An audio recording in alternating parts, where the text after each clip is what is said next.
The defending champions, Portugal, crash out of Euro 2020 at the hands of the number 1 team in the world, that is Belgium. I'll tell you how it happened. Nay!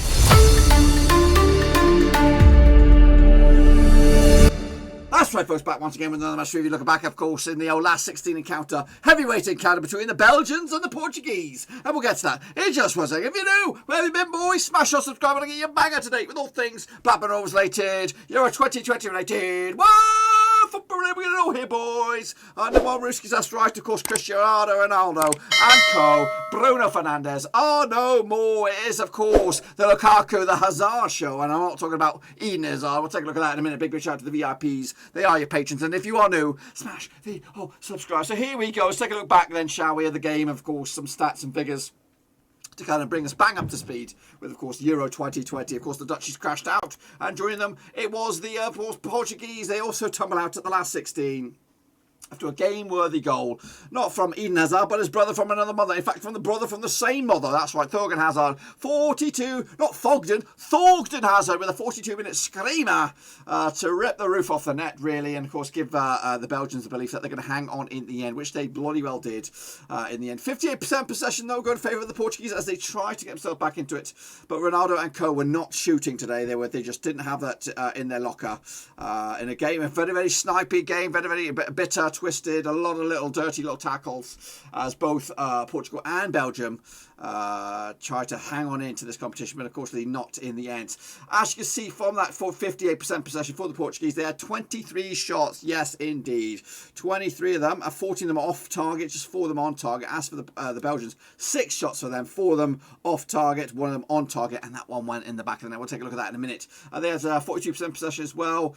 The passes, 596 for the Portuguese, 450 for Belgium, 88% success pass rate with the Portuguese, and 83 for the Belgians. As you can see, a lot of yellow cards, talking about 5 in total, 3 for the Portuguese and 2 for the Belgians. Corners 3-0. They just had that moment of magic, and teams like Belgium, teams like Italy, who in this last 16 have been found out a little bit.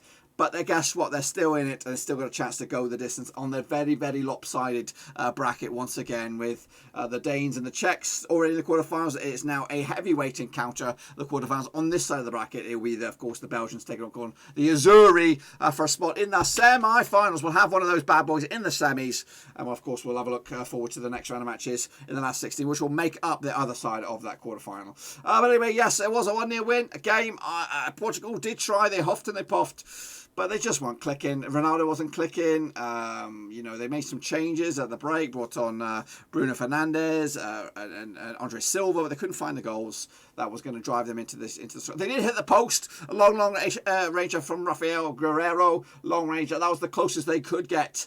Does it say Woodwork was hit? It was. Woodwork was hit. Counter-attacks as well. Big chances missed. Maybe that was that one. Let's take a look at the shot grid. As you can see, these are the Belgian shots. This long range son of a bitch was Thorgan Hazard's number 16, wasn't it? Long range son of a bitch, not only on target, in the back of the net, as of course number 9 Lukaku had some long range shots. Good efforts. Again, he was the most active of the attacking players. De Bruyne was stretched or taken off with a bit of an injury, as did Eden Hazard as well. So we're going to have to check on those as, of course, we get close to the kickoff for the quarterfinals. As for the Portuguese, they peppered them, of course. Long ranges, number 7, that is Ronaldo. 1, 2, 3, 4 shots for him, and he actually got just 1 on target out of the old, for the most part of them. So as for the old, what are we looking at here? Let's go back here.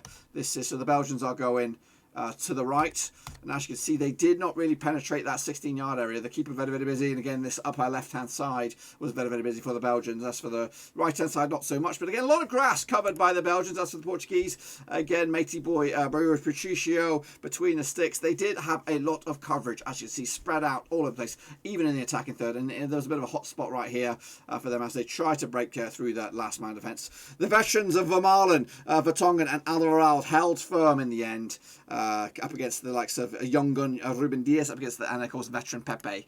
So take a look at the touch map. As you can see, keeper over here going this way. That's right. A lot of possession touches on the wings, on the out wide.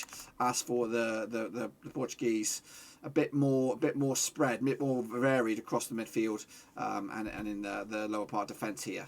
So as you can just take a look at the starting lineups, we're going to go with the Belgians, of course. Courtois between 6, Vertonghen, Vermaelen, Alderweireld at the back there. Hazard with the goal on the left hand side. Meunier joined him. We had Witsel and Tielemans in a very, very strong midfield. Dries Mertens, did he start? That was Kevin De Bruyne was meant to be here. I don't know why they got his face here, but let's just imagine De Bruyne is there. Hazard and Lukaku as well. How about the opposition? Here are again, João Felix did not start. We're going to go Rui Patricio, Herrero, Diaz, Pepe and Delot at the back there. We've got Sanchez, who did start, Palena, and Bruno was not here. João Matinho as well. Diego Jota, Cristiano Ronaldo, and of course up here was Bernardo Silva. I don't know why they got these images up there.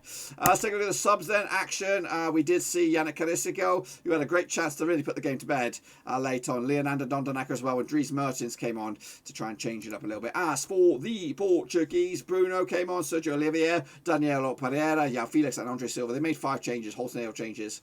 Ruben Neves has got a shot on him. Why don't you get him in there? But anyway, we're never going to find out. They go home at this stage as they try to look forward to what's in store in the future for Portugal. Let's take a look at the old match ratings there, shall we? The man of the match, Vermaelen with a 7.6, turning back the clocks there. But Thorgan Hazard with a 7.9, Courtois with a 7.7, Patricio with a 6.3. Poor for him, probably one of the worst players on the field today, according to this bad boy. 7.5 for Cristiano involved.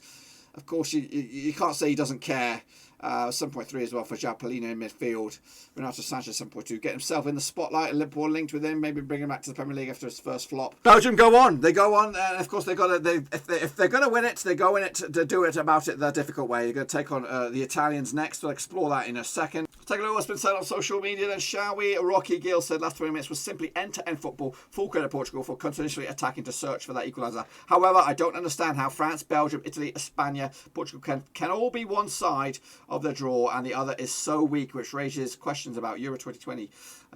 It's the nature of the beast. It's the luck of the bloody draw. Elton Jose de Lima said the first half game was slow until Belgium took the lead. In the second phase, Portugal put incredible pressure and Belgium was in danger in the counter-attacks. Belgium held the score 1-0 and advanced to the quarter-finals. Meanwhile, Anne said this, aka more 7RM. Belgium was far superior to Portugal, who they have a Thorgan Hazard who leaves his soul in every play. Congratulations to Belgium for the move to the quarter-finals. Samir review under 280 said kudos to the number 1 team. That's Belgium played well, but Portugal showed heart throughout. Great game of football it was. Bruce Willis, here he is, the Ukrainian Bruce Willis. Let's look at him. Look at that little chappio right there.